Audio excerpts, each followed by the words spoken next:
महाड तालुक्यातील रामदास पठार गावात ओण्यामुळे गुरांचा गोठा जळून खाक. अत्यंत दुर्दैवी घटना रामदास पठार येथे आज दुपारी घडली.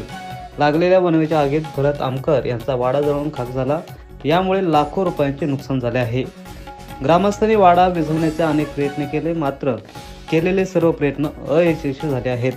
या आगीत कोणतीही जीवितहानी झाली नाही, मात्र गुरांना वाचवण्यात यश आलं आहे. श्री भरत हरी आमकर, रामदास पठार ह्या गरीब शेतकऱ्याचा गुरांचा गोठा आणि वर्षभराचा पेंढा आगीमुळे भस्मसात होऊन अतोनात नुकसान झाले आहे. या घटनेचा प्रत्यक्ष पोलीस पाटील श्री नितीन सतपाळ आणि माजी सरपंच श्री दत्तात्रय पवार यांनी ग्रामस्थांच्या उपस्थितीत पंचनामा केला आहे. Bureau report, Swaraj live, Mahad, Raigad.